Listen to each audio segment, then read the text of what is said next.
30 years. 3 decades building the most beloved man in Hollywood. And all of it came undone in less than 10 seconds. There is a rare kind of celebrity who doesn't just entertain the world. He convinces the world that everything is going to be all right. That talent wins. That the smile is real. That the man behind the cameras is the same man you see on screen.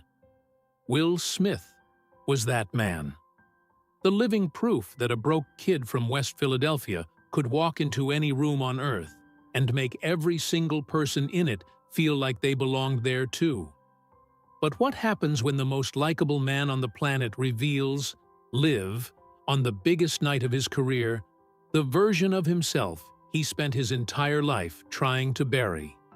How does a boy who grew up swearing he would never become the violence he witnessed at home end up exactly there, on the Oscar stage, in front of the entire world? What was really happening inside a marriage that looked flawless from the outside? What did the entanglement expose that 30 years of fame couldn't hide? And why was the slap, in the end, the least of his problems? Before we answer any of that, we need to go back to the beginning. To a street in West Philadelphia. To a boy who learned that the smile was armor, and never figured out how to take it off. Willard Carroll Smith Jr. was born on September 25, 1968, in West Philadelphia, Pennsylvania. Not the Philadelphia of Liberty Bells and history books, the Philadelphia of cracked sidewalks, corner stores, and the particular kind of silence that falls over a neighborhood when hope has been quietly replaced by survival. He was the second of 4 children born to Caroline Bright, a school administrator whose discipline was as firm as her love was constant, and Willard Carroll Smith Sr., a refrigeration engineer who ran his household with a military precision that left little room for softness. On the surface, the Smiths were stable, church-going, respectable, the kind of family the neighborhood pointed to as an example. But behind closed doors, the air was different. Willard Sr. was not a cruel man. He was not absent. He was, in many ways, exactly what society told a father to be: present, providing, and demanding. But his presence carried a particular weight, a volatility that could shift without warning. There were episodes of domestic conflict in the home that young Will witnessed in silence. Scenes of tension between his parents that no child should carry. Yet every child in that situation does. Tucked deep into the chest, heavy and wordless, long after the moment passes. Will has spoken about this carefully over the years, never with bitterness, always with complexity. He would later describe his father as his greatest teacher, and simultaneously the source of his deepest unresolved wound. A man he admired and feared in the same breath.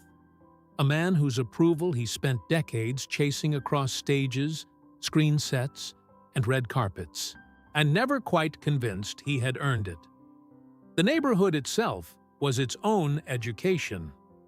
Overbrook, West Philadelphia, in the late 1970s and early 1980s, was a place where you learned quickly that perception was armor. If you seemed weak, you became a target. If you seemed afraid, the street found you. And so the boy who would one day charm billions learned first to charm his block. To use humor, charisma, and an irresistible energy as a shield against everything the world might throw at him. His grandmother, Helen Bright, was the moral compass of his childhood. A devout woman who kept a journal in which she recorded every prayer, every scripture, every note of hope for her grandchildren. She was the one who looked at young Will, already the funniest boy in any room, and told him plainly, "Boy, you have a gift. Don't waste it." He never forgot that. Long after the Grammys and the Oscars, long after the private jets and the Malibu estates, that voice would still find him in the quiet. At Overbrook High School, Will Smith was not the most disciplined student. He was the most magnetic. Teachers remembered him not for homework turned in on time, but for the way he could hold a room. He had a gift for language, not the structured language of textbooks, but the rhythmic, alive language of storytelling. He heard music the way others heard conversation. Naturally, instinctively, as if the beat was already inside him and the world was simply catching up. It was at Overbrook that he met Jeffrey Allen Towns, DJ Jazzy Jeff, a friendship that would alter the course of both their lives. And Jeff was technically gifted in a way that complemented Will's raw performance instinct perfectly. Together, they were not just good. They were alive in a way that made everyone in the room feel it. Their early performances in Philadelphia's local scene spread by word of mouth, the way real things always do. Not through marketing, but through the undeniable electricity of something genuine. By 17, Will Smith had a decision to make. The Massachusetts Institute of Technology had expressed interest. His mother pushed toward university. The responsible path was clear, mapped, and waiting. He chose the microphone instead. It was the first great gamble of his life, and his parents, particularly his mother, were not silent about their concerns. The music industry was not a plan, it was a dream. And dreams, in West Philadelphia, he had a complicated history with reality. But Will Smith had something that strategy could not manufacture. An absolute, almost irrational certainty that he was supposed to be heard. DJ Jazzy Jeff and the Fresh Prince signed with Jive Records. Their early records were playful, clean, and defiantly fun in an era when hip-hop was increasingly defined by darkness and aggression. They were not gangsta rap. They were not street credibility packaged for shock value. They were something rarer, joyful.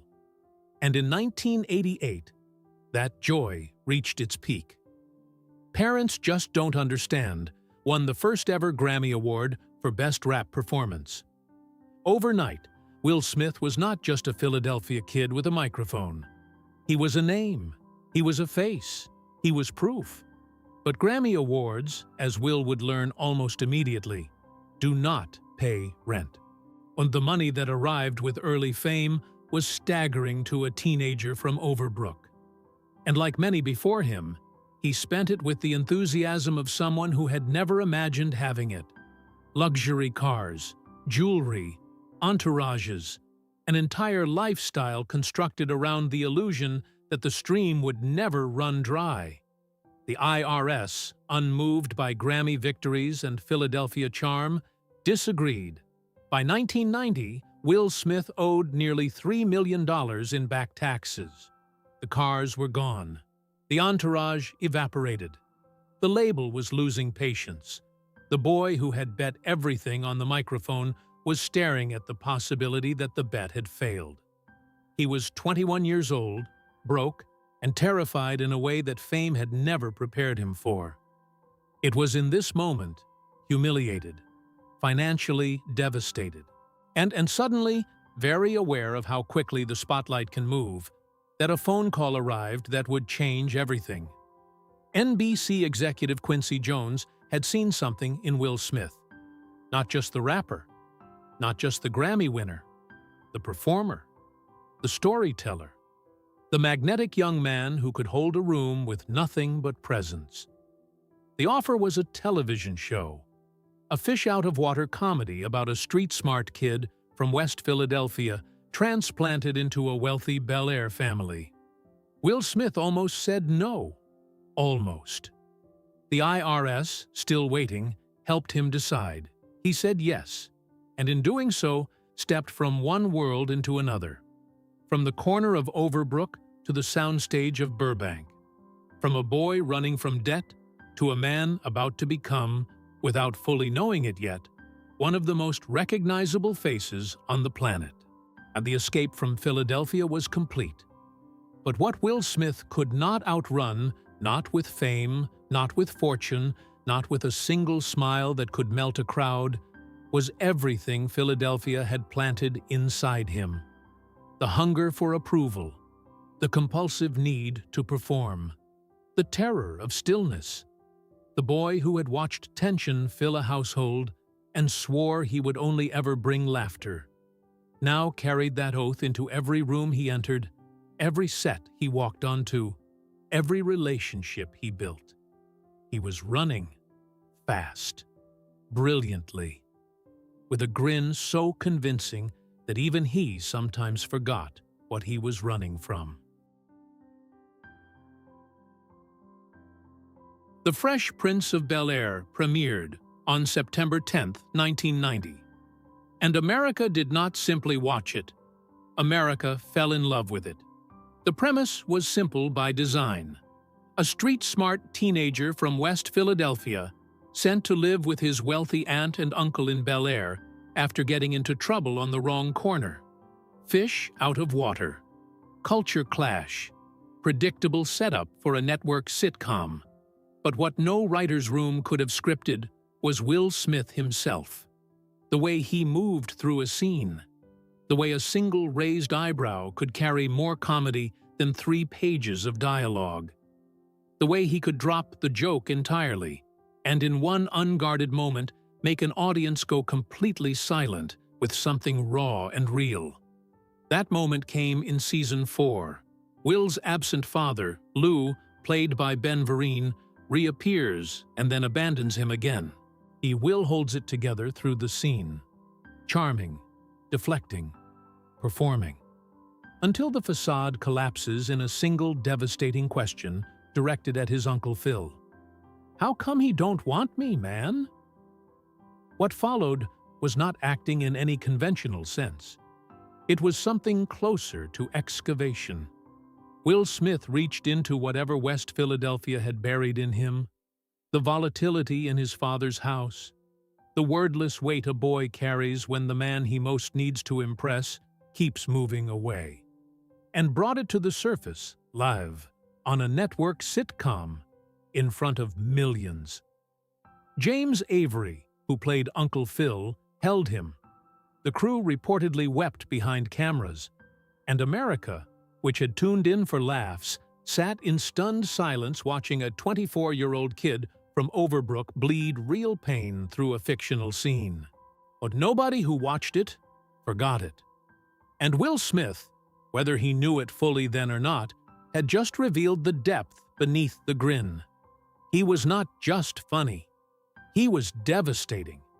He was the complete package, the rarest kind of performer who could make you laugh until you ached, and then make you ache in a completely different way before the commercial break. 6 seasons, 148 episodes. By the time The Fresh Prince ended in 1996, Will Smith had outgrown it. Not arrogantly, gratefully. He understood what the show had given him. A platform, a training ground, and an audience of millions who trusted him before he had even asked them to. He stepped off that soundstage and walked directly into one of the most extraordinary Hollywood careers the industry had ever produced. Through 6 degrees of separation. In 1993 had already signaled something to those paying close attention. That beneath the comic timing was an actor capable of genuine complexity. But it was 1995 that announced Will Smith to the world in a language everyone understood. Box office, Bad Boys with Martin Lawrence. Then Independence Day in 1996. A film so large in its ambition, so unapologetically crowd-pleasing in its execution, that it became one of the highest-grossing films in history at the time. Will Smith did not just star in it, he owned it. He was the gravitational center around which the entire spectacle organized itself, and audiences worldwide surrendered completely. Men in Black followed in 1997. Then its sequel. Then Enemy of the State. Then Ali, in 2001. Perhaps the most physically and emotionally demanding role of his career.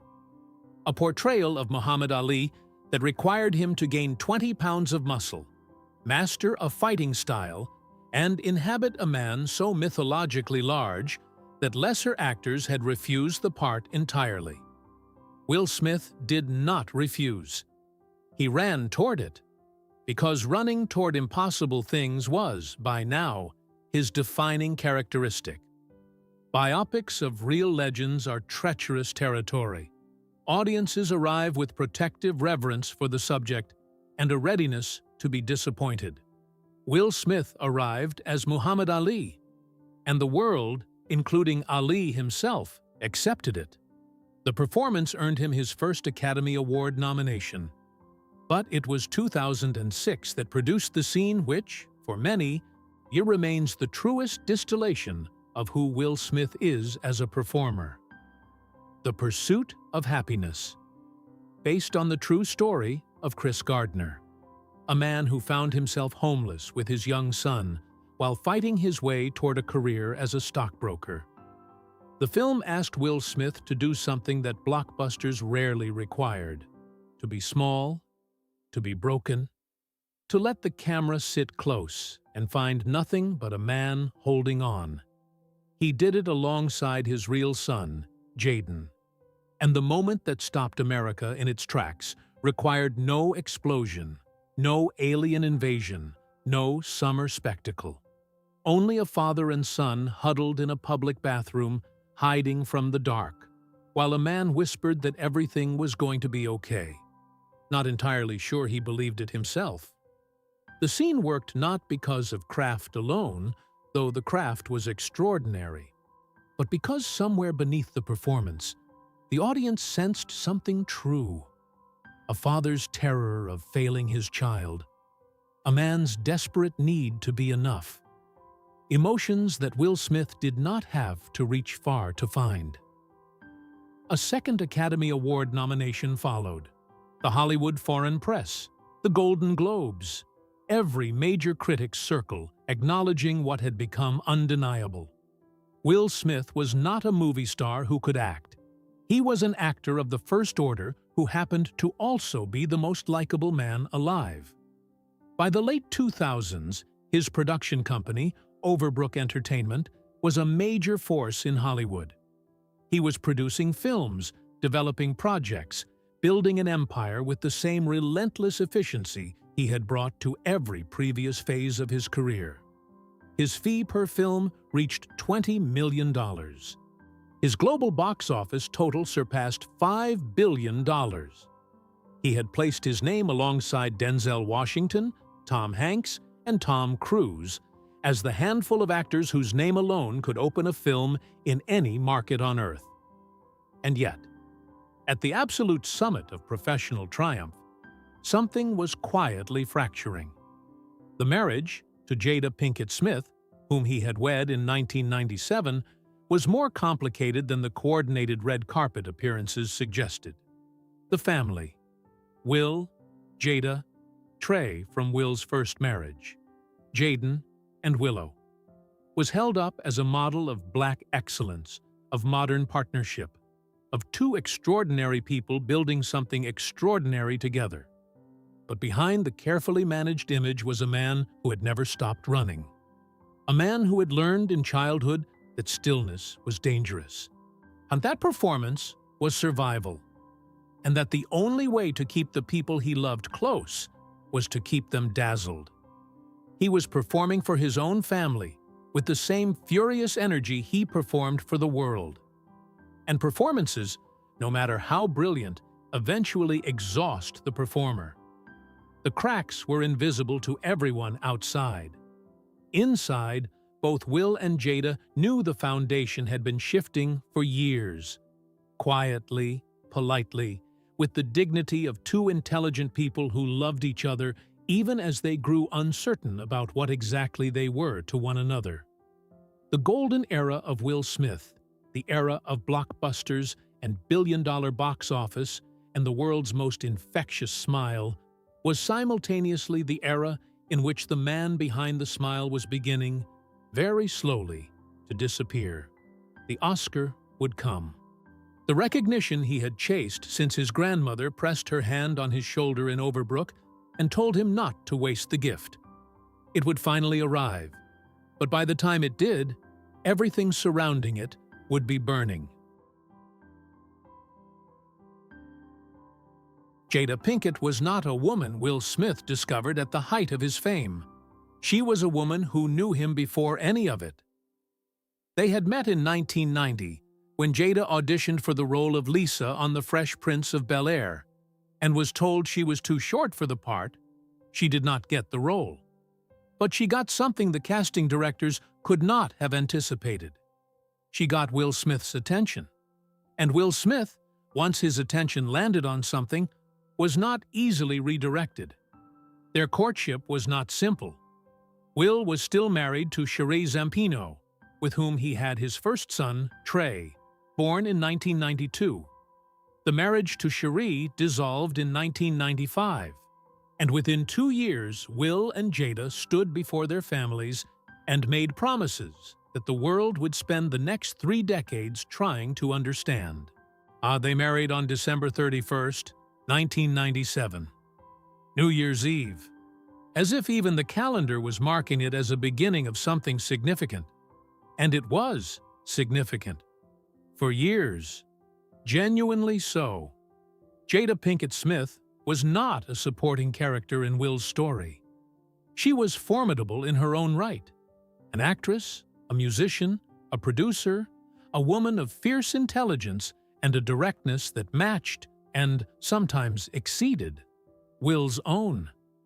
She was the one person in his orbit who did not perform for him, who did not laugh at every joke simply because he told it, who looked at the machine of Will Smith, the relentless optimism, the compulsive need to be loved, the inability to sit quietly in discomfort, and saw not a superstar, but a man. That honesty was what he needed. It was also, eventually, what terrified him. How their early years together had the texture of genuine partnership. Jaden was born in 1998, Willow in 2000. The family that emerged was ambitious, creative, and visibly devoted. Parenting with an intentionality that drew both admiration and criticism from those who observed it. They were unconventional, outspoken, unwilling to parent by default. And for a long stretch, it worked.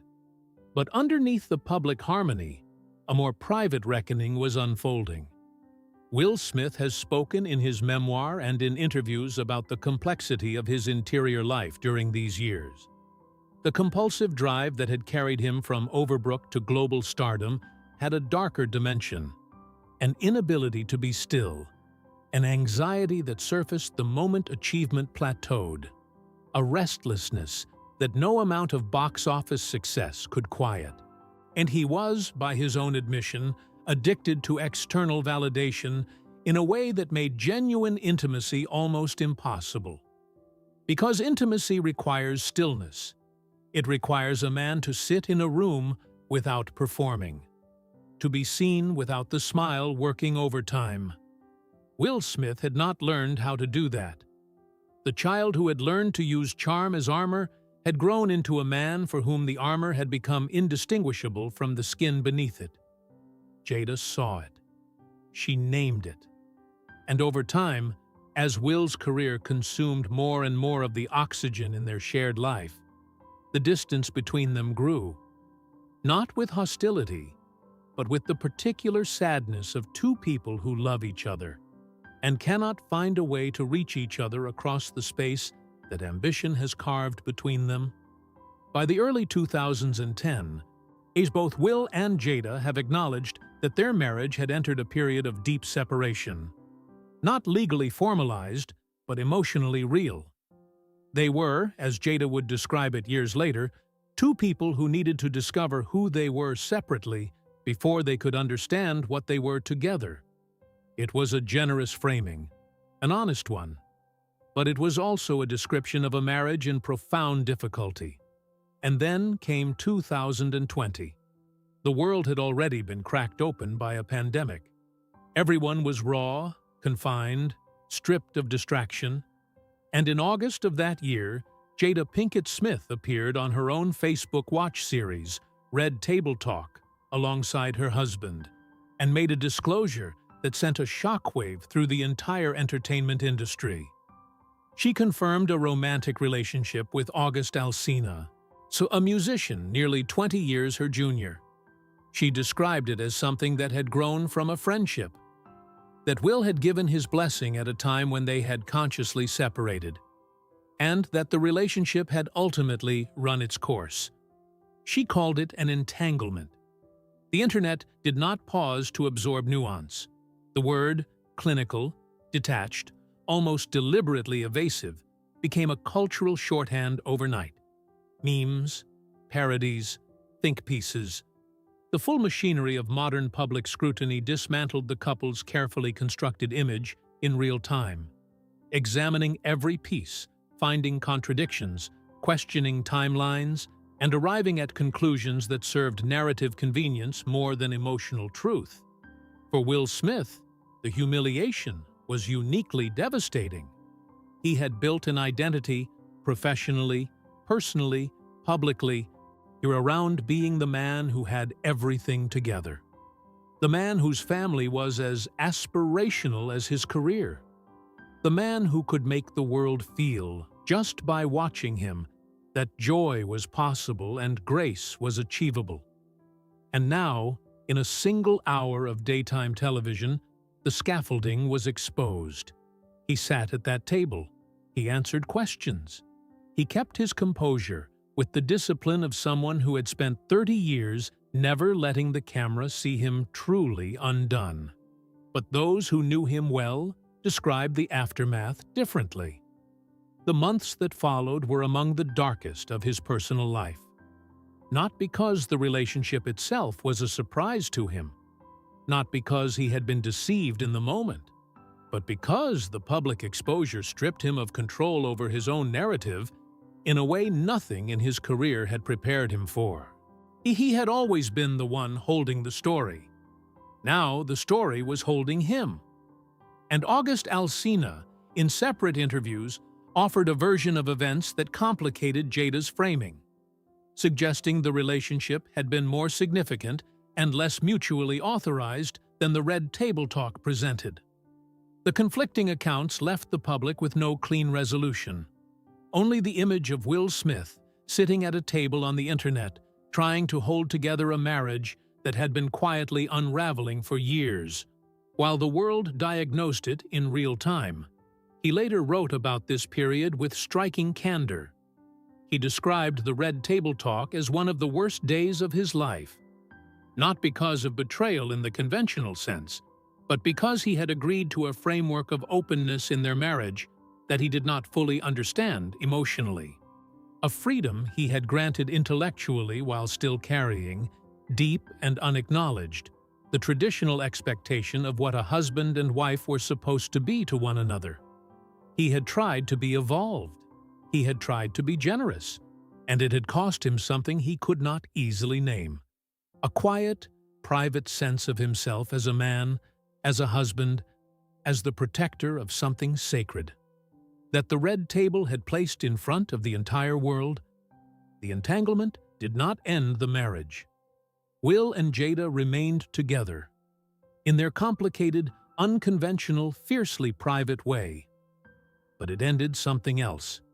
It ended the version of Will Smith that the public had accepted without question for 30 years. The untouchable smile, the effortless grace. The man who had everything and carried it without strain. That version was gone. And what remained was something more fragile, more human, and far more volatile than anyone, including Will himself, had perhaps anticipated. The Oscar season was approaching, and with it, the night that would make the entanglement feel, in retrospect, like only a rehearsal for catastrophe. The night of March 27, 2022, began as a coronation. Will Smith arrived at the 94th Academy Awards, carrying everything he had spent a lifetime building toward. His performance in King Richard, a portrayal of Richard Williams, the relentlessly determined father who coached his daughters, Venus and Serena, from the cracked courts of Compton to the pinnacle of world tennis, had been received as the finest work of his career. Not the blockbuster Will, not the summer spectacle Will, the still, patient, internally complex Will that only emerged when a role demanded he stop performing and start inhabiting. The awards circuit had embraced it completely. The Golden Globe, the SAG Award, the BAFTA. Every major precursor pointed in the same direction. Tonight was the night. After 2 nominations, after 3 decades of work, after everything, the mailroom of his own making, the tax debt, the television reinvention, the billion-dollar box office, the public unraveling of his marriage, the Academy was finally going to place in his hands the one object that Hollywood has always treated as the definitive verdict on a life in film. He was, by every measure, the favorite. Jada sat beside him, radiant and composed. The cameras found them often. They looked, to the world watching, like the reconciled version of themselves. 2 extraordinary people who had endured public difficulty and arrived together on the other side of it. The image was powerful. The image was also, as the night would reveal, extraordinarily fragile. Comedian Chris Rock took the stage to present an award. Rock, known for his willingness to cut in any direction when a joke presented itself, looked out at the audience, found Jada Pinkett Smith, and made a reference to her shaved head, comparing her appearance to the film G.I. Jane.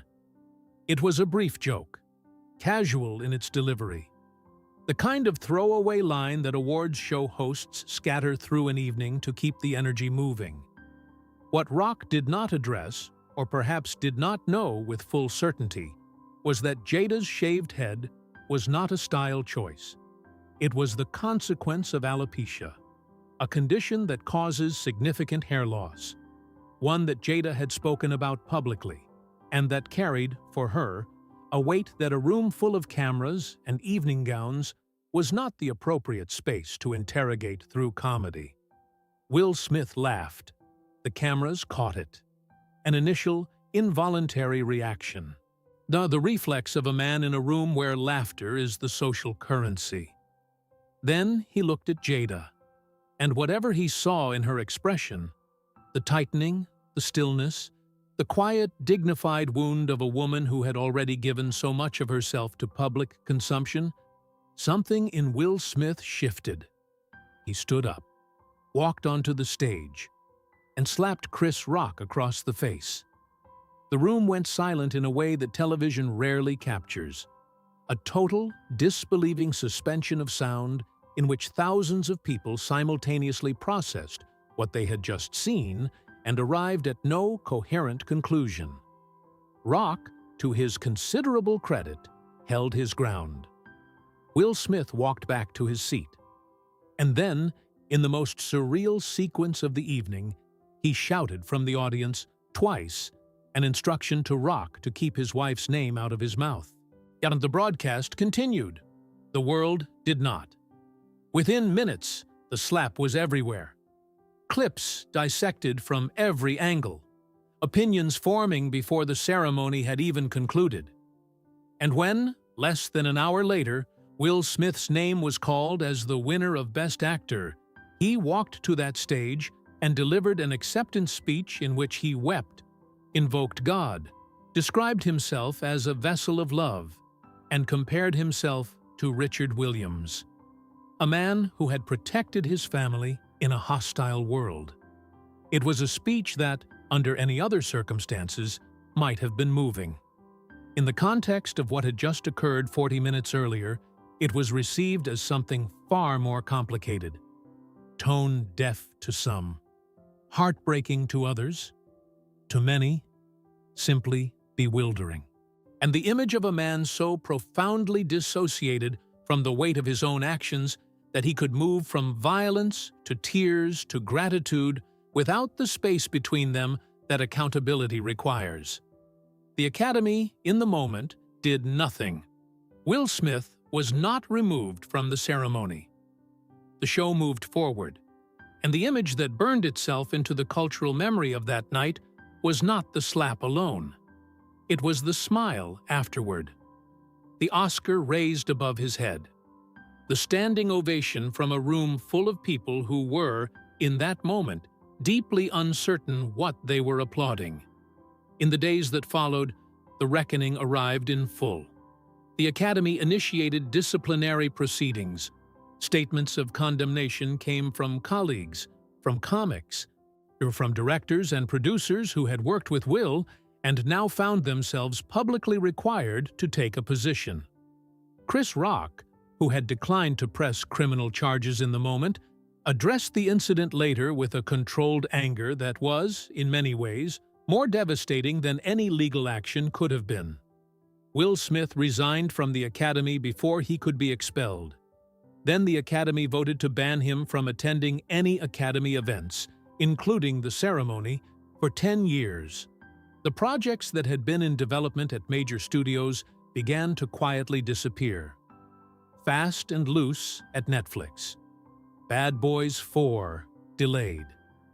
The professional machinery that had run so smoothly for 30 years ground to a halt with a precision that was almost mechanical in its efficiency. The friends who stepped back did so without public statements, and they simply became unavailable. The invitations stopped arriving.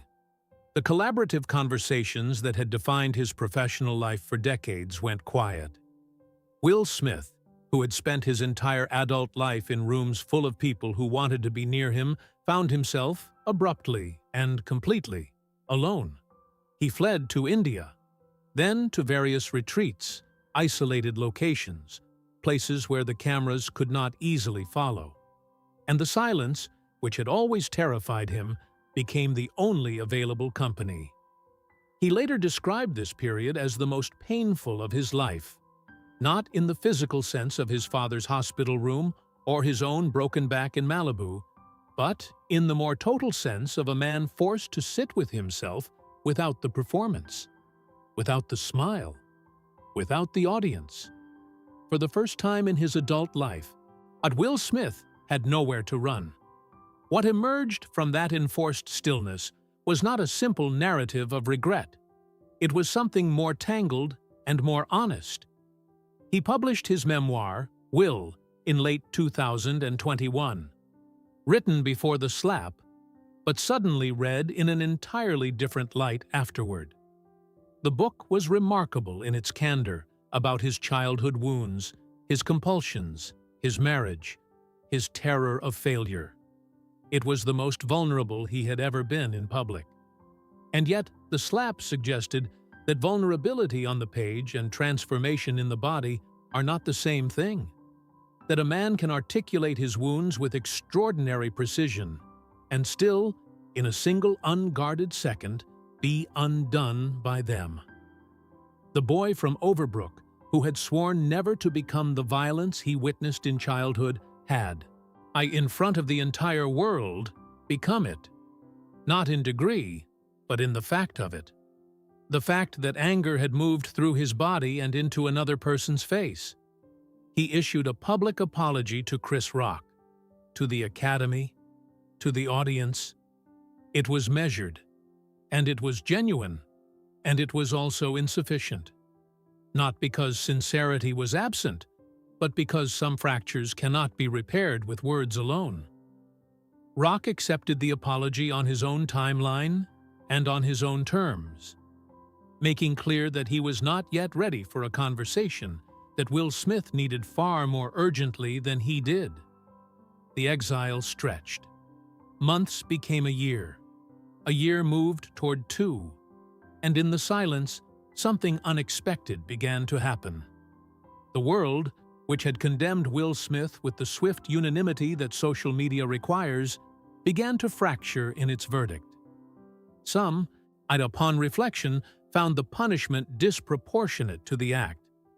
Others pointed to the years of work, the genuine artistry, the humanity in the memoir, and argued that a single second, however indefensible, should not erase everything that came before it. And Will Smith himself, stripped of every distraction, stripped of the performance and the smile and the empire and the applause, was left with the only question that had ever truly mattered. Who was he when there was no audience left to perform for? The answer to that question would take years, and it would not come from a stage or a red carpet or a tearful acceptance speech. It would come from the same place every genuine reckoning eventually comes from the quiet, from the discomfort, from the long and unglamorous work of facing, without armor, what you have done and what it means. The fall had been total. The question now was not whether Will Smith would rise again. The question was whether the man who rose would be worth the rising.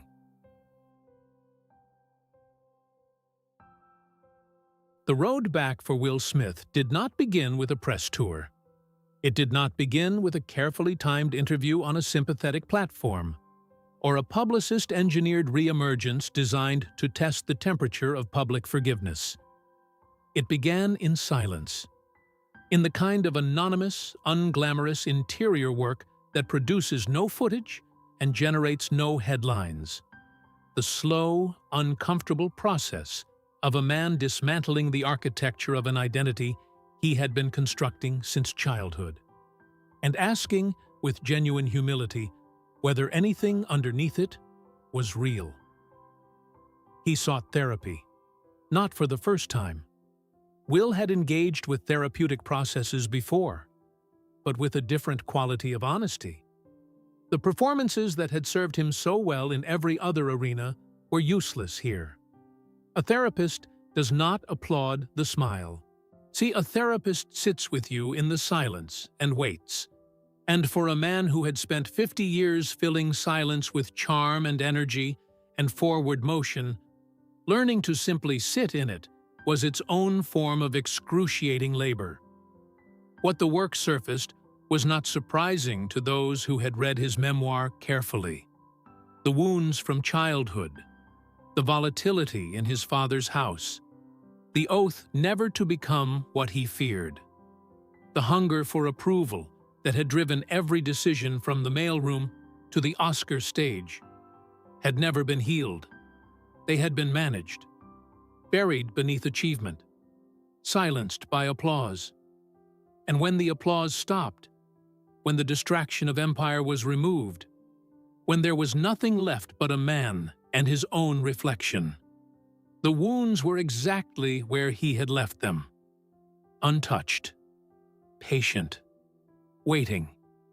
His father, Willard Sr., had died in 2016. The relationship between them had evolved significantly in the final years. Will had become his father's caretaker, as Alzheimer's gradually took the man who had once seemed so immovable, so definitive in his authority, so large in the imagination of a small boy trying to earn his approval.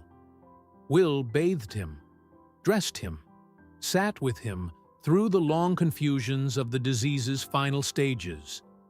And in doing so, he came to understand his father not as the mythological figure of his childhood, but as a flawed, wounded man who had done what he knew how to do with what he had been given. That understanding of his father, and by extension of himself, became the foundation of whatever healing was possible. He was not his father's violence.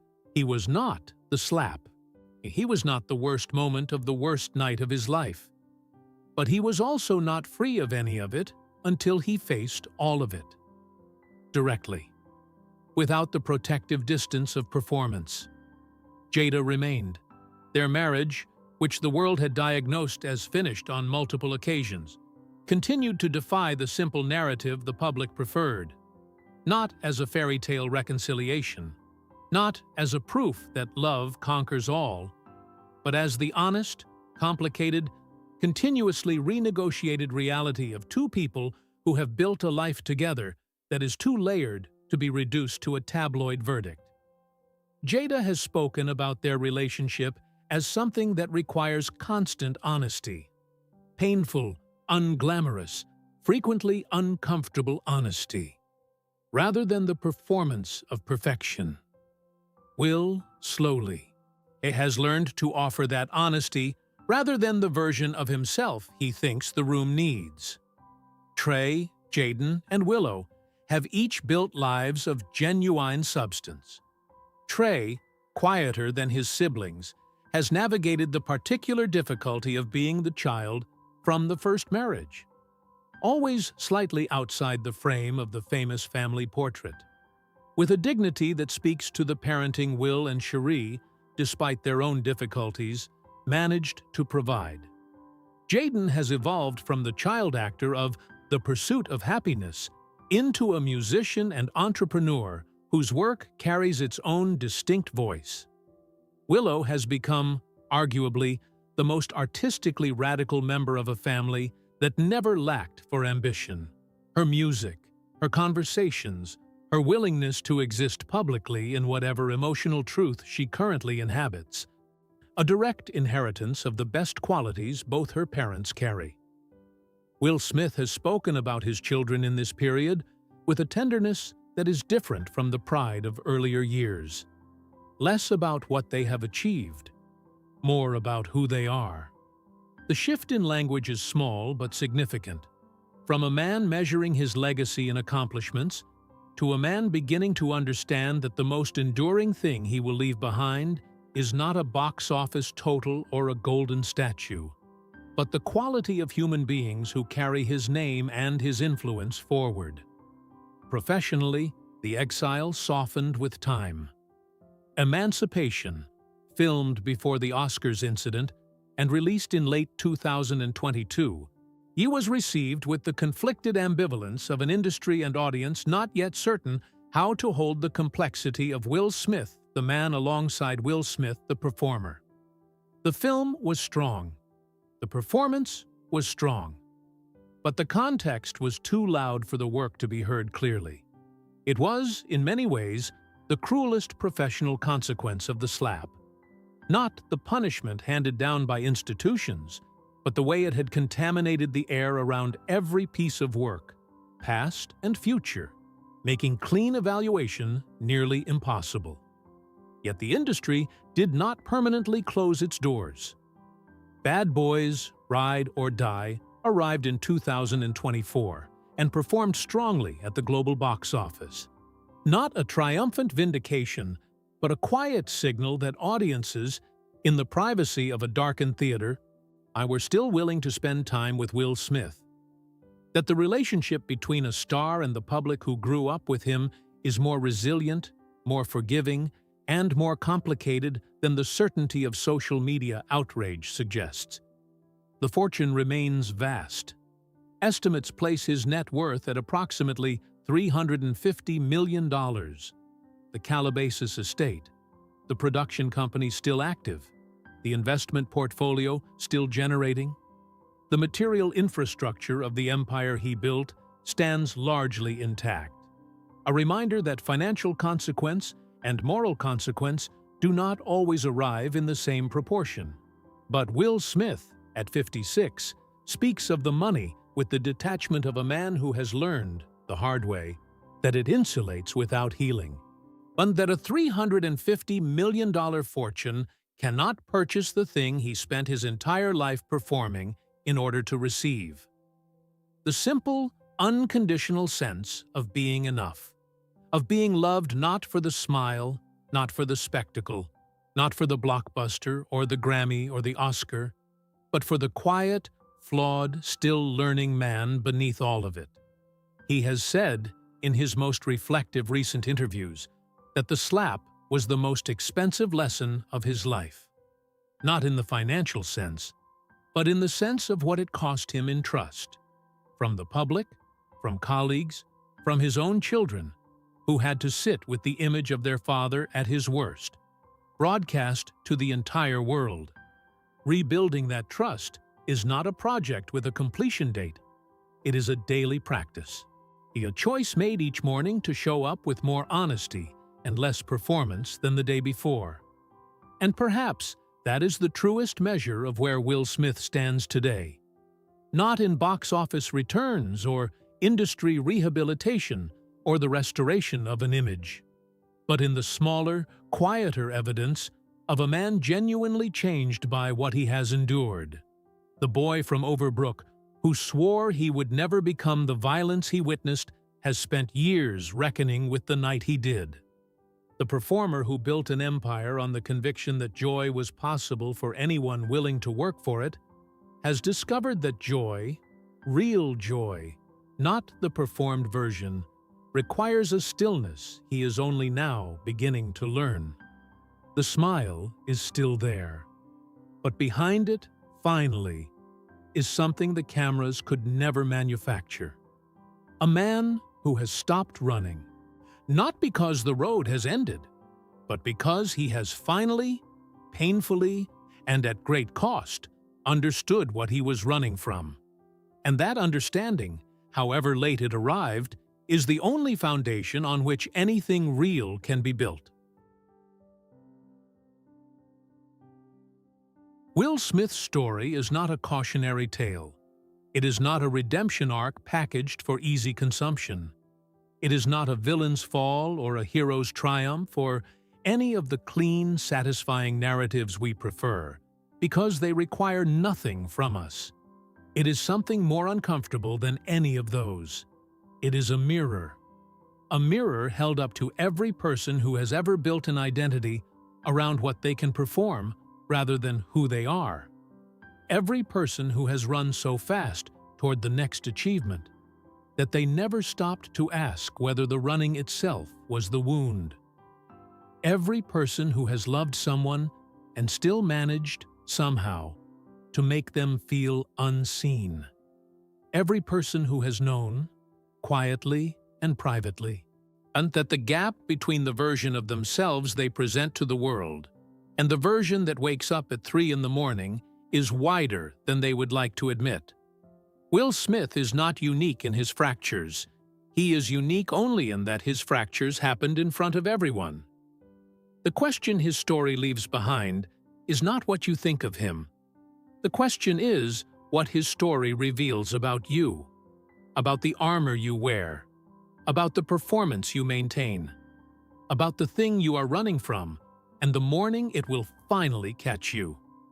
He stood on the biggest stage in the world, at the moment of his greatest triumph, and showed us his most broken self, unintentionally, irrevocably. And in doing so, he gave us something no blockbuster ever could. The truth. If this story moved you, if it challenged you, or changed something in the way you see yourself, subscribe, share it with someone who needs to hear it, and leave a comment below with the one moment in this story that stopped you cold. Because the greatest stories are never really about the person on the screen. They are about the person watching. Thank you for being here.